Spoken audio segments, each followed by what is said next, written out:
Alright, welcome to the next Blender tutorial and hola to my Spanish speaking followers as well. Yeah, I've seen your comments. Yeah, so I hope you guys are enjoying the videos and stuff. I always see you guys, and there's some people from LA, I think it is, and there's some others from other parts of America. Like, I can't think off the top of my head, but I have seen your comments, like, hi. Yeah. Let's begin the tutorial today by creating some texture. So I'm going to go ahead and make this into a foam background. You guys don't have to do that if you don't want to, but you can if it suits your needs. So what I'm going to do is let's go ahead and just turn this around. So I've kind of got this kind of side profile going on right here. I'm going to go ahead and add in, let's see, let's go with view to begin with. Let's change the camera angle. So we want to go with view, align to view, and camera to view right here. I'm going to go ahead and change the parameters on the outside of this via the pixels. So we'll go to output, and I'm going to use my phone screen, which is 1440 against 3088. I should know this by now. I've made so many tutorials on backgrounds and stuff. Like, I still sit there and go, what's my phone screen size again? Alright, so what I'm going to do right here is let's get rid of the default cube, and I'm going to change the render engine from Eevee to cycles. Alright, so once we've got something like this, let's go ahead and add in a, you can go with icosphere or you can go with UV sphere, it's totally up to you. You want something like this, we're going to go ahead and right click shade smooth.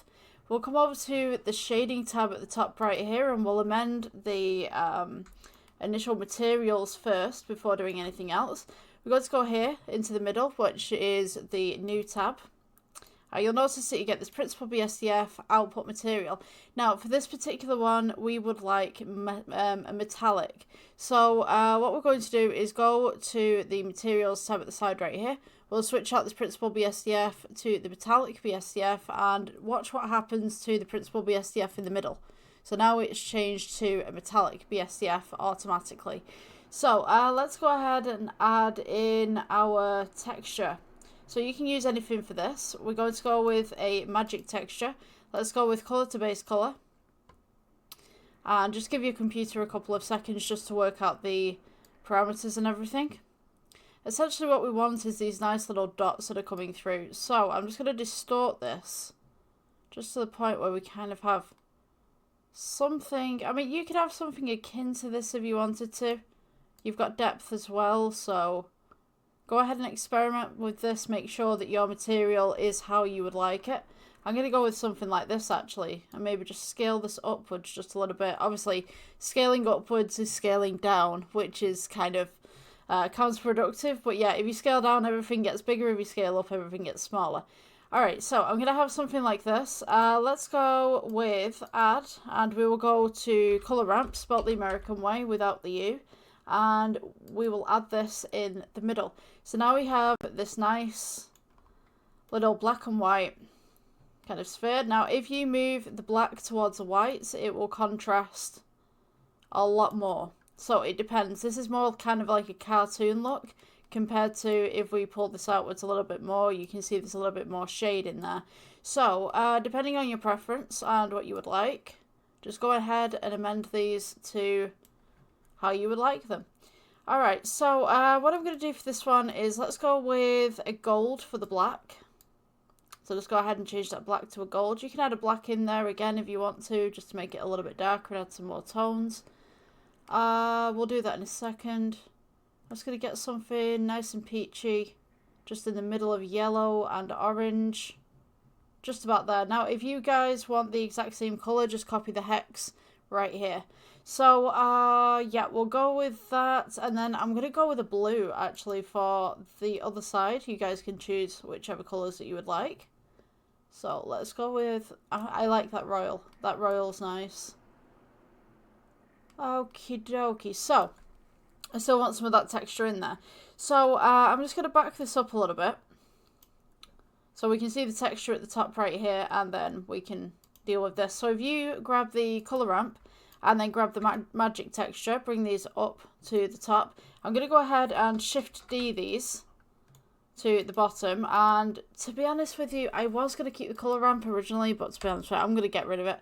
Let's go with magic texture, and we will go with the, you can go either with the roughness or the middle. There we go. Alright, so once we've got something like this, let's add in a bump texture. I can't pronounce half of the blooming things on here. Anstrophy? Like, I stutter already. Come on, like, this is crazy.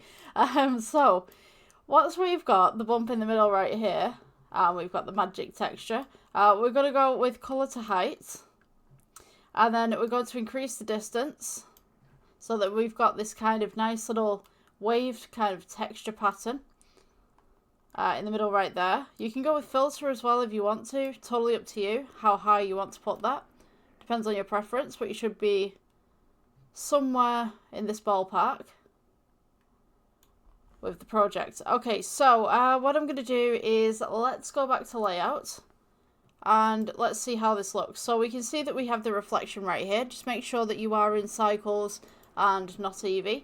So I'm going to go ahead and split the atom right here so you guys can see what's going on the phone background right here. And then I will go into this one. So let's go with G, bring this up. I'm going to go ahead and add in a plane underneath. So you want to make sure that fills the entire screen.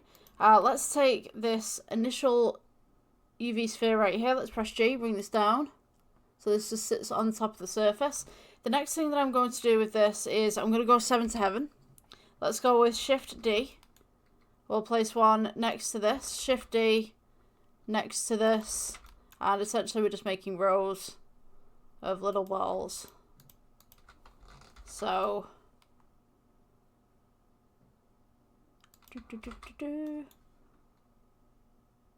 alright, so once we've got something like this, we can add depth of field to this if you want to. So with depth of field, what we're going to be messing around with is the f-stops. So go ahead and choose a ball, any ball. We're going to go with depth of field. You want to go to focus on object. You've got a little dropper at the side. Choose a ball. I'm going to choose the second one in. And then pull your f-stop down. So, as you can see, this is just blurred out if you can see that properly. So the front right here is blurred, the back is blurred, and then it kind of just ascends into the background. So the higher the f-stop that you have, the less blurred it will be.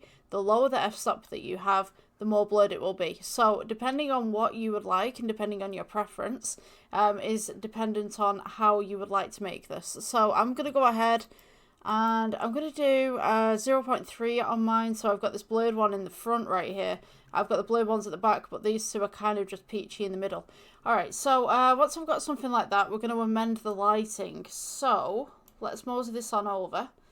And we'll go to render mode. You'll notice that the lighting is currently coming from the top because our light is right here. So if you want something that's a little bit more productive, what I would suggest is remove the light. And then I'm going to go ahead and add in a plane. Let's go with G. We'll bring this up to the top. So you want to go G and hold down the center scroll. And you could just go up with, I believe it's the Z-axis. Hold on. Yeah. Okay, so let's go S for scale. Scale this outwards a little bit. We'll go with G, bring this up. You want to make sure that this is above the camera, by the way. And we're going to make this object an emission. So if we go to material, new material, and we go ahead and change that principal BSDF out for an emission, we now have a light. So when we turn this light on, we should have this nice little curve coming around the balls, rather than just a singular light coming down from the top. So this looks a lot more realistic, so to speak. So I'm going to go with Shift D. We'll move this over. We'll just duplicate these a little bit. And I'll show you why we're doing that. Because we're going to get the shape of the object with the lighting. Because I think that the lighting last time was just a little bit too flat. And we just weren't getting that depth that we needed. So if I just pull this to the side and then go to the render mode, we should now have these nice little lights coming across the top. We can see the rest of the scene in the back where we've not made anything. We can see the floor right here. So I would suggest maybe go to the world settings, and black generally looks good with these. Just bring that black down. The base right here that we have the plane underneath, we could go with new, and we could just make this a different tone. So since we've got blue, we could make this kind of like a green or something like that, just like kind of offset it. Totally up to you what you want to do. I mean, there are certain tones that work and certain tones that don't. If you want like a blue tone, you could do something like that. That's something that you could do. Another thing that you could do as well, if you wanted to take this shine off it, we could use what do you call it, a noise on there as well. So I mean, if we go to shading, I'm just going to alter the material at the moment. You don't have to do this if you don't want to, but we have all this for the material. If you wanted the noise texture, let's put the noise texture in the base right here. If you go to the word that I can't pronounce, I'm probably going to butcher, the anstrophe. I'm going to learn how to say this one day. You can go ahead and add a little bit to that as well. It's not going to be much, but you could also edit that with edge tint as well. Have a little bit of bumpiness in there. And then you can experiment with like the multi-scatter. You could have Beckman instead. Or you could have GGX. Totally up to you what you want to do. You got physical conductor as well that does this to it. So when we go back to the layout, we can have this silver kind of look with all these little markings on there for these two balls right here. Yeah, so I mean that's a tutorial. If you guys enjoyed, please like, subscribe, and I will see you in the next one. Bye bye.